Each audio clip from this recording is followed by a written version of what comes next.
On est en train de faire le 6e épisode, et il y a encore quelque chose qui me trotte dans la tête.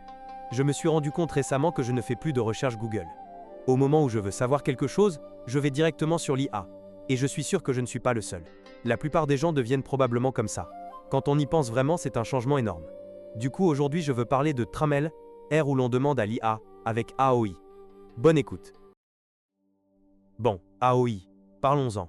Le fait que je ne fasse plus de recherche Google. Oui, c'est en réalité un changement structurel qui se passe partout dans le monde. Vraiment? Jusqu'à présent, la norme était un processus en 4 étapes. Savoir flèche vers la droite. Chercher flèche vers la droite. Lire flèche vers la droite. Conclure. 4 étapes. Quand tu le dis comme ça, oui, Sini, était bien ça. Par exemple, supposons qu'en pleine livraison, tu te demandes d'où vient le mot Itadakimasu. À l'ancienne, tu sortais ton téléphone et tu cherchais sur Google « Origine Itadakimasu ». Une dizaine de résultats apparaissaient et tu ouvrais 3 ou 4 sites qui semblaient fiables. Puis tu les comparais en évaluant les contradictions et les différences toi-même. Et finalement, tu arrivais à ta propre conclusion. Oui, Saré est exactement la routine. Maintenant que j'y pense, Saré était quand même beaucoup de boulot. C'est ça, chercher une seule chose prenait normalement de 5 à 10 minutes. Et pendant tout ce temps, ton cerveau devait être en activité. Qu'est-ce que tu veux dire par « en activité » ? Tu évalues constamment ?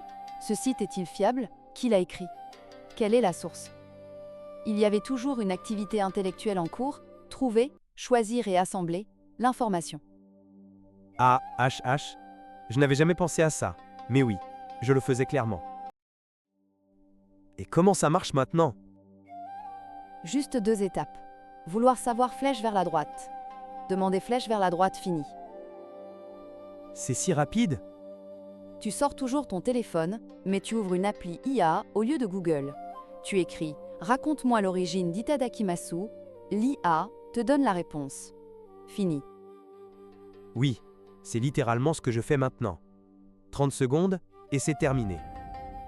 Comparé aux 5 à 10 minutes d'avant, ça représente un 20e du temps. En termes de praticité, c'est une révolution. Les statistiques mondiales montrent que de plus en plus de gens demandent directement à l'IA plutôt que d'utiliser un moteur de recherche. Chez les jeunes générations, certains n'utilisent presque plus Google. C'est étonnant. Mais il y a aussi un revers à cela. Un revers ? Quand l'IA se trompe, c'est beaucoup plus difficile de s'en rendre compte. Ah oui. En fait, on l'a vécu récemment, non ? Ah, tu parles des Ikyaku, les coursiers de la époque Edo ? Exactement. On parlait du nombre de jours qu'il fallait pour aller d'Edo à Kyoto. L'IA a répondu « 3 jours, n'est-ce pas ?» Oui. Mais je connaissais les vrais registres, donc j'ai corrigé, était environ 1 jour et demi. Seules les personnes ayant la connaissance réelle peuvent détecter quand l'IA se trompe. C'est elle, ère dans laquelle on vit. Quand tu le dis comme ça fait un peu peur en fait. Alors, avec ce changement, qu'est-ce qu'on a perdu et qu'est-ce qu'on a gagné ? Organisons ça. Ce qu'on a gagné, du temps, la disparition des barrières, l'accès au savoir spécialisé, le multilingue, des dialogues approfondis. C'est vrai, se faire résumer un article scientifique anglais en japonais, était impensable avant. Ce qu'on a perdu, la capacité d'évaluer les sources, l'esprit critique, la sérendipité, la curiosité transversale, la capacité d'approfondir nos questions. Qu'est-ce que tu veux dire par sérendipité ? C'est quand, en errant à travers les résultats de recherche, tu tombes par hasard sur une information sans rapport avec ce que tu cherchais. Quand tu demandes à l'IA, tu ne reçois que ce que tu as demandé. Les détours disparaissent. Oui, ça on l'a clairement perdu. Avant, je découvrais toutes sortes de choses en cherchant. Et le plus inquiétant, c'est de prendre l'habitude de ne pas remarquer quand l'IA se trompe. Comme l'histoire des Ikyaku tout à l'heure. Exactement. Faire confiance à une seule source, perdre l'habitude de croiser avec des sources tierces. Si cela se propage doucement, on entrera dans une époque où les fausses idées collectives se diffuseront à une vitesse incroyable. Eh ben, ça fait vraiment peur. Mais on n'a pas tout perdu. Ce qu'on a gagné est aussi vraiment énorme. Au final, ça dépend de comment on l'utilise. Du pour et du contre, l'utiliser en gardant les deux en tête, c'est ça qui compte. Bon, dans le prochain chapitre, terminons en parlant de comment on devrait aborder ça en tant qu'humain. J'ai une suggestion. Vas-y. D'abord, ayez un ou deux thèmes que vous voulez vraiment connaître en profondeur. Pour ces thèmes, ne prenez pas les réponses de l'IA pour argent comptant. Lisez des livres, rencontrez des gens, voyez les choses sur place. En gros, avoir son propre domaine d'expertise. Oui, exactement. Comme le métier de livreur ou l'histoire japonaise de Taiki.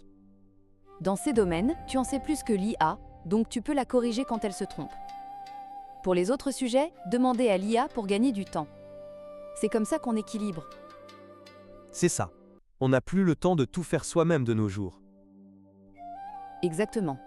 Refuser d'utiliser l'IA, c'est juste perdre en efficacité. On n'y gagne rien. Mais tout confier à l'IA affaiblit notre capacité de penser. Tracer la limite entre ton domaine et le domaine de l'IA, c'est peut-être la nouvelle étiquette du savoir. C'est marrant que ce soit toi qui dises ça, A-O-I, de rire. C'est l'IA elle-même qui fait l'argument. Hihi. Même côté IA, on a besoin que les humains gardent leur capacité de réflexion, tu sais. L'IA et les humains, chacun gérant ce qu'il fait le mieux, je pense qu'au final, c'est le meilleur équilibre. Oui, elle, ère de la collaboration IA-humain. Bon, terminons là, épisode 666. Merci beaucoup d'avoir regardé aujourd'hui. Merci, on se retrouve dans la prochaine vidéo. Merci beaucoup.